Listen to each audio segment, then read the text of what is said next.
Okay. Anybody know what ecology means? Ecology? Yeah. The way organisms behave in the environment. Yeah. So the way organisms interact with their environment. Some environments are really complex, others are pretty simple. This is a tropical reef, one of the most diverse environments in the sea. At the base of it, like at the base of any ecosystem, there are primary producers. In other words, the ones that create, like plants are primary producers. They create carbohydrates through photosynthesis. In the ocean, there are some, or in aquatic environments, there are some plants. There are also lots of bacteria that are photosynthetic. And some corals actually have a mutualistic behavior. That means they provide a benefit for these group of organisms called zooxanthellae, which are single-celled like algae, and then they get a benefit from that, and the algae get a benefit because they make carbohydrates. So corals are animals. They may look, let's say, like they're plants, but they're animals, like that brain coral on the left, the purple coral on the right. In the middle is a sea anemone. Now, the coral provide a home for the zooxanthellae, safety, and the zooxanthellae actually make carbohydrates that the coral can use. Now, the coral also gets nutrients from a lot of other things. And when coral animals put out their feelers, they actually take stuff from the water in terms of plankton, and they eat that too. But ecology is basically what we defined it as. Now, there are different components of an environment. There's an abiotic environment that affects temperature, the amount of oxygen in the atmosphere, other things in the atmosphere, if you're in water, salinity levels, all these different kinds of things. We know that certain organisms can live in certain environments and not in others. So if you were to take a plant from tropical lowland forest and take it up to the Arctic, obviously it wouldn't do very well, and vice versa.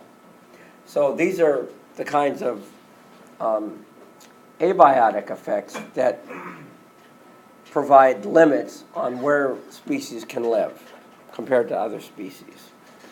And there are also, part of the environment is all the other living things in the environment. So, you're actually doing ecology right now.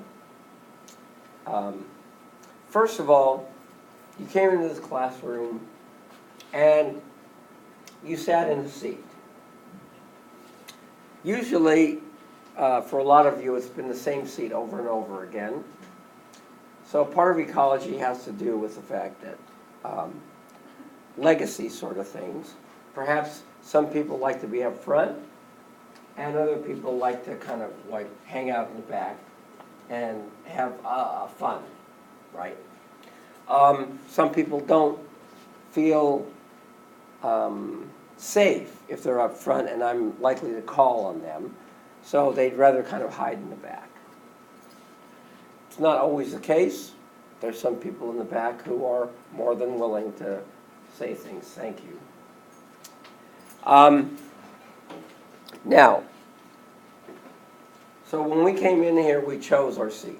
That's like choosing a habitat to occupy, a microhabitat. In terms of macro, where we live, well, humans can live in all sorts of different places because of what we're able to produce to allow us to do that. But usually, most animals have more limited requirements. One part of our environment that's really important for humans is the social environment. Okay? We're a social species, and our social environment is important in terms of status. We might look at some people who have more, let's say, authority than ourselves. We may look at those people and say, the hell with you, I'm not doing anything you want. You may hold someone in authority or as a mentor in high esteem, as kind of like, what is it called? You know, like, I want to be just like LeBron or something like that. Obviously, who we have sex with is part of the social environment.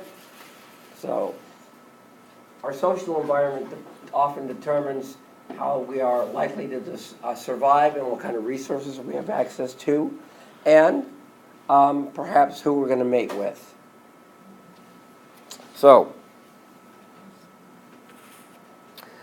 also, I would say that in this classroom there are people who are involved in, they have different niches. And a niche is not only a place that an organism inhabits, but it's kind of job, right? So most of you, part of your niche in this environment is to pay attention to what I'm saying. I'm sorry. But then there's at least one person I can see right now who's in the environment whose job it is to sleep. So right here, this individual, he's has a sleep niche. Okay? Doesn't even know what. Sorry. I feel really bad. Listen. I was asleep. Okay, listen. This is what actually I did the same thing. When I was in junior high school, Mr. Prince was a mathematics teacher, and I was learning algebra. And I don't know, I got into class. Well, part of it had to do with the fact that math was right after, let's see, physical education, right? And just before physical education, I went on to a friend's house every morning and smoked pot. Okay? So by the time I got to my math class, my algebra class, I was pretty ready for a nap. But I didn't want Mr. Prince to really know. So I would sit there with a pencil in my hand, my paper in front of me, and my head just kind of balanced, and I'd be fast asleep. Well, one day he decided that it was time to wake me up. So he told everybody, just before the period ended, I want everybody to get around, mow, turn off the lights, and then the bell's going to go off and he's going to wake up, but he won't know where he is. And that's exactly what happened. And there are all these people. I wake up, it's time to go, and there's people staring at me.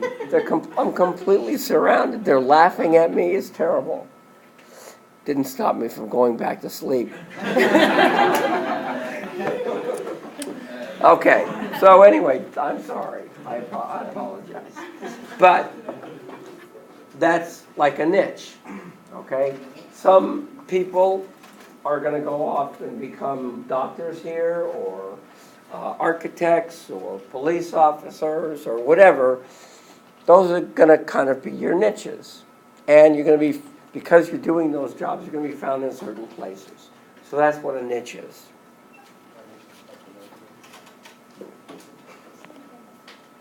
Okay. So ecology is like evolution. It's a big, big, big subject. One part of ecology is called behavioral ecology. And we look at how organisms, animals behave in their environment. And obviously, a lot of it has to do form causes function and behavior. So if I'm a porpoise, I have a certain form for moving through the water. I'm not going to be running anywhere, right? Okay.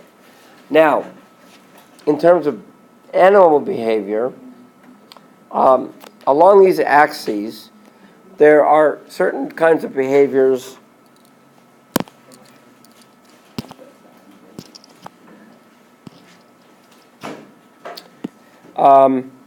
that are, we'll say, innate.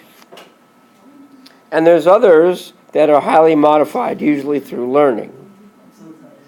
Now, there's other behaviors that are highly stereotyped. In other words, once the behavior is stimulated to happen, it just goes and goes and goes until it ends. You don't have to think about it. It's like a good example is babies have a sucking behavior. They don't have to think about learning about sucking. As long as they see a nipple, they want to suck on it. And then there's highly flexible behaviors. In other words, you do certain behaviors, I guess learning, like a language, is an example of a highly flexible behavior.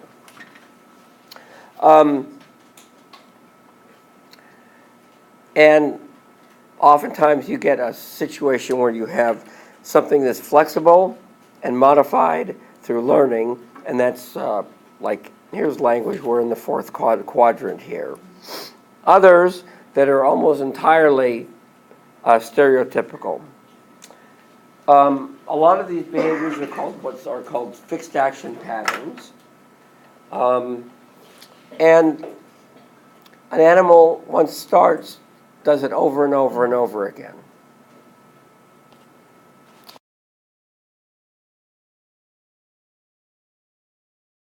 Okay, so this is an example actually of a mutualism, a seed dispersal mutualism, where this organism, for its own benefit, eats the seeds, but it buries them, and the only seeds that actually germinate properly are those that are buried, and it doesn't recover all the seeds that it buries. Okay? Population ecology. Remember the symbio you guys did on population growth? That's what population ecology is.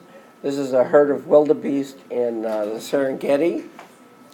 Populations vary over time and space.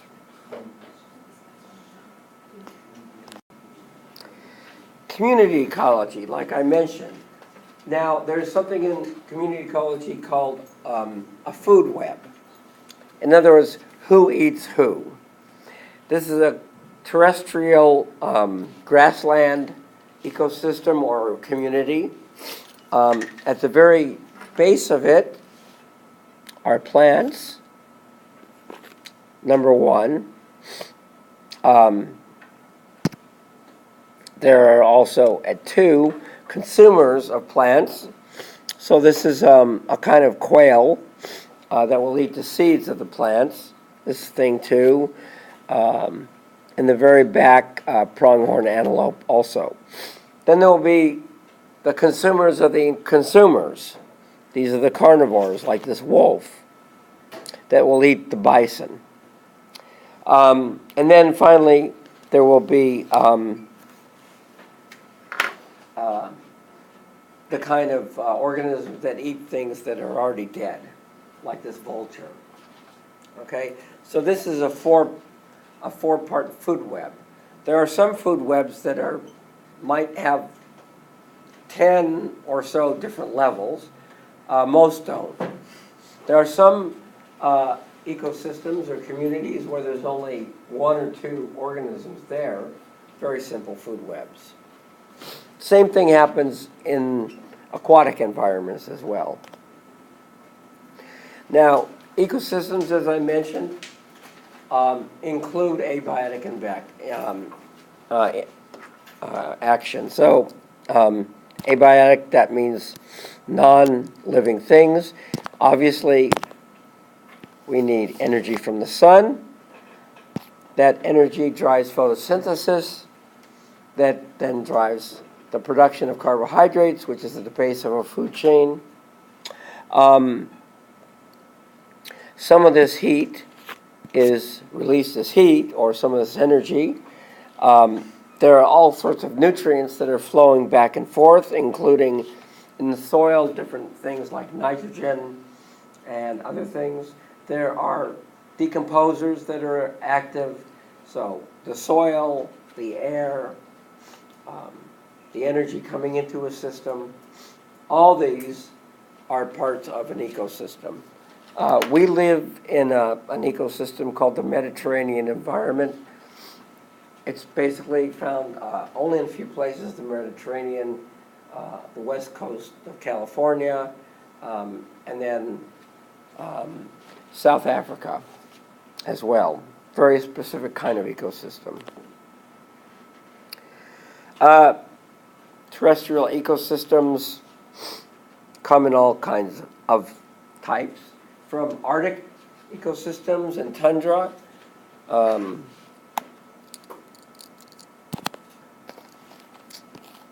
at the very top, right?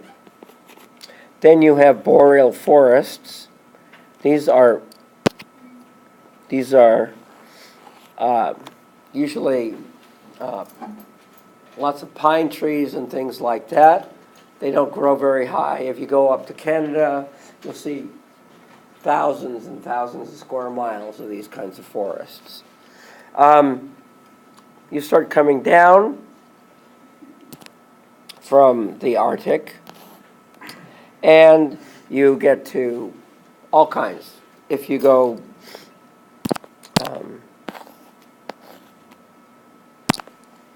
you've got prairie ecosystems, right? Let's see.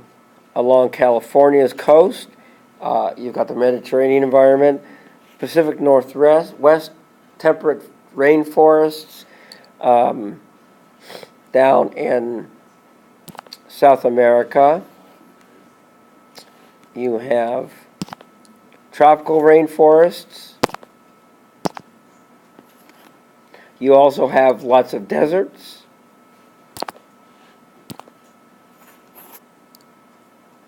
Sahara. So you get the idea. Now, some of ecology has to do with conservation. Human beings have had a pretty strong effect on the environment that they live in.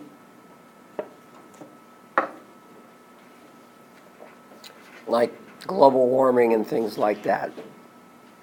And so conservation biology usually incorporates a whole bunch of things about biology that you can use to conserve certain things like certain biomes and wildlife and all that. We already talked a little bit about this, why are organisms found where they are. Part of it is ecology. The abiotic factors, the biotic factors, and also the history. So, obviously this wolf here in the far north is adapted to that kind of environment. It's got long fur. It's a carnivore, so it eats animals that are herbivores. There's changing seasons. Then there's also history, like these rat-type birds. Originally, there was one large continent called Gondwana land that had the ancestor of what are now ostriches, rheas, emus, cassowaries, things like that. They're now in all these different continents because continents moved. And once they separated, each group evolved on its own, but similar features. Now, most of life on the planet relies on plants, the terrestrial environment, and in the ocean, it relies on photosynthetic bacteria called cyanobacteria. Some life also relies on chemosynthetic organisms that you would find like in these deep sea vents where there's no light coming in, but they use all these chemicals as the basis for making carbohydrates and these kinds of things. In plants, plants have chloroplasts, which are photosynthetic cells in which photosynthesis actually happens. These are actually, plants got these from bacteria like cyanobacteria that were naturally photosynthetic bacteria. They incorporated them into their system, and so these are now like mutualisms, but to the point where they both need each other. In photosynthesis, you start out with carbon dioxide. You need H2O, and you need energy of some sort, in this case sunlight. And with the help of chlorophyll, it fixes carbon in the form of carbohydrates, and one of the waste products is oxygen. So instead of, for us, we break down carbohydrates and we release CO2. Plants do the opposite. So this is glucose metabolism that we learned before, right? Glucose, oxygen. And when we break this stuff down, we end up with ATP, which is the energy currency. So plants also have ATP. They also have mitochondria, in addition to chloroplast. So why is carbon dioxide good in the atmosphere?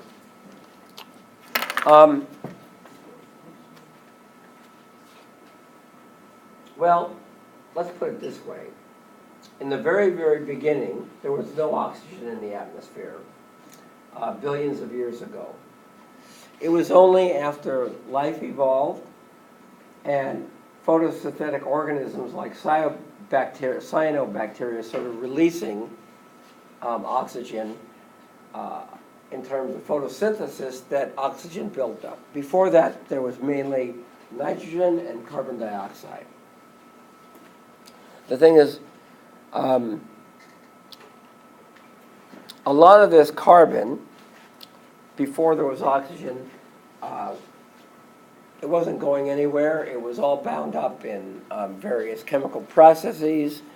It was only when oxygen was actually added to the atmosphere that you actually had glucose metabolism happening, where carbon was being able to be sequestered. So some of that sequestration is fossil fuels. That's why fossil fuels are so great for energy. They have these long, long chains of carbon that can be broken down and release lots of energy. The thing is, fossil fuels have a lot of downsides to them. Now we're getting closer to the point where we won't need them anymore, but it's probably at least 50 years away where we don't need them at all.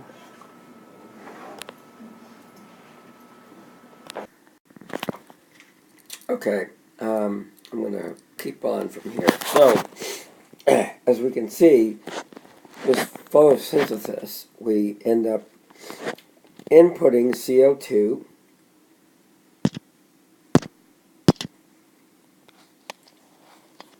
uses water and sunlight, and then we get carbohydrates and oxygen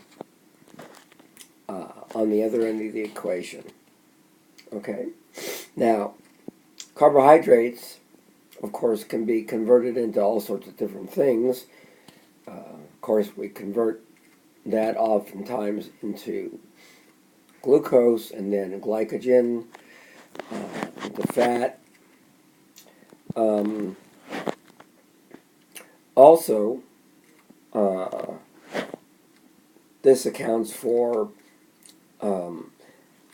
taking carbon dioxide out of the atmosphere and putting it into a place where it's not part of the greenhouse gases.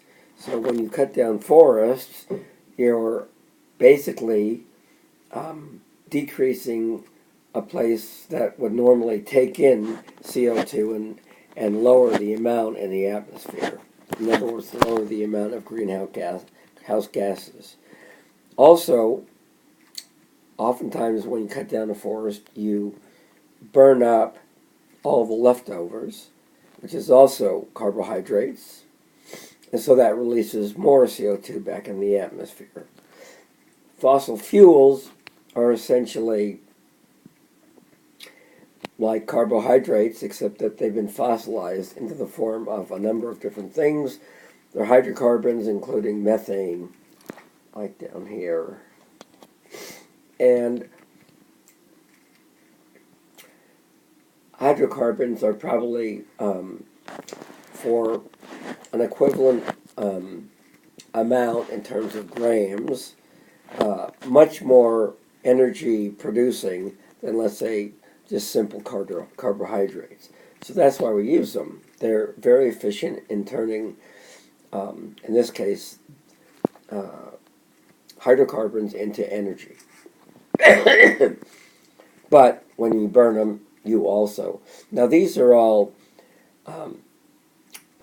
this hydrocarbons was actually a sink, right? You've taken out CO2 from the atmosphere, you've sequestered it in oil and things like that, and coal, but when you burn it, you turn it back into CO2.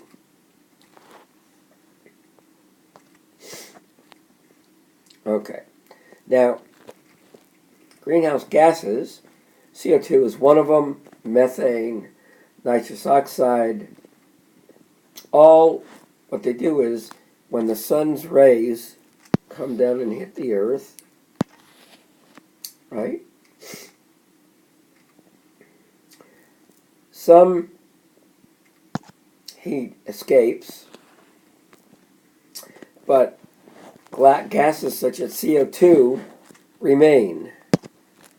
Okay, so what happens is you end up with heat that would normally escape into outside the atmosphere, into outer space. That heat is now trapped, and it raises the Earth's temperature. If you want to see an example of a real greenhouse gas effect, look at Venus. Venus has lots and lots and lots of greenhouse gases. Now, it's closer to the sun, but if it was, let's say, the same distance away, it would have a temperature as the Earth. It'd probably be more because it has more greenhouse gases. It has a very thick atmosphere. Well, the surface of Venus right now is 900 degrees. Now, if we trapped greenhouse gases on Earth like that, we wouldn't get up that high because we're farther from the sun. But we could completely overheat the Earth. And so greenhouse gases raise the overall temperature of the Earth. We're pumping a lot of greenhouse gases into the atmosphere because of our burning of hydrocarbons. Furthermore, the Earth is on an elliptic instead of a circle around the sun. And that elliptic changes over thousands of years, and sometimes, essentially, the Earth is closer and it's to a little bit to the sun, other times it's further away. We're all actually in a cycle right now where elliptical is further away, and we should actually be cooling down and not warming up. But that's not happening because we have greenhouse gases such as hydrocarbons, methane, fossil fuels, all that are adding huge amounts of CO2 into the atmosphere, and methane, and things like nitrous oxide. Okay, so the Earth is heating up, even though it really should be a cooler period of time now than it normally would be.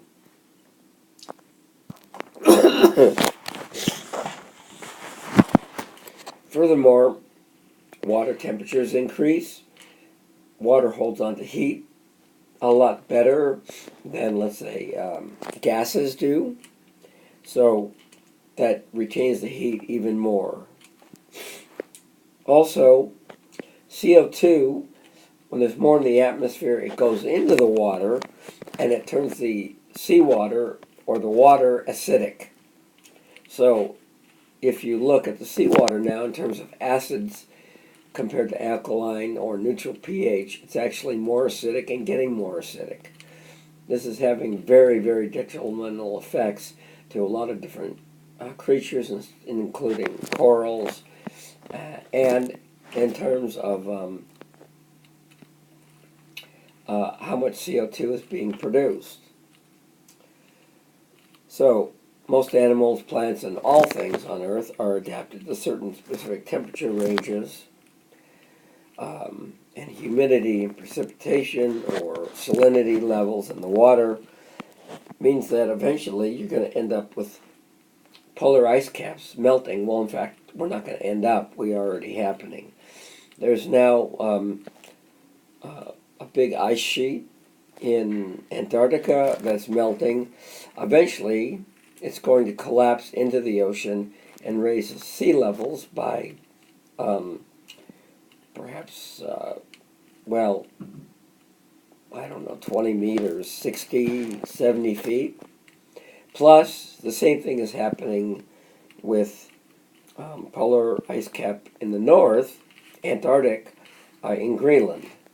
So when this kind of equilibrates, there's likely we're going to have about, at least 100 meters more of water instead of being locked up in ice. So we're going to have a lot of our land area around the world, low-lying areas, are going to be completely flooded.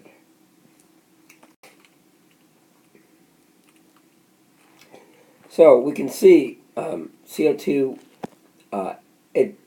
first of all, it fluctuates yearly. There's more CO2 in the atmosphere in the northern winter than in the summer, and vice versa. And if you actually look, our yearly temperatures, as CO2 has increased, our yearly temperatures have gone up as well. So this is CO2 concentration over time from about, 500,000 years ago. Temperature is here, right? CO2 is here. CO2 drives temperature. So CO2 goes up, temperature goes up and down.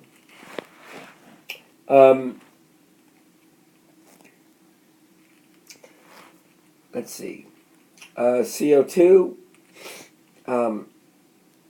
was actually been lower during the Ice Age, and even lower still, except to the very near present. Right? And now it's shooting up because of all those hydrocarbons, and the temperature is shooting up as well over a very, very, very short period of time, about 100 years. Basically, since the Industrial Revolution started, but it didn't really kick in until probably the beginning of the 20th century, where lots more was, and mid-20th century. And then the end of the 20th century and the beginning of the 21st, it's really shot up.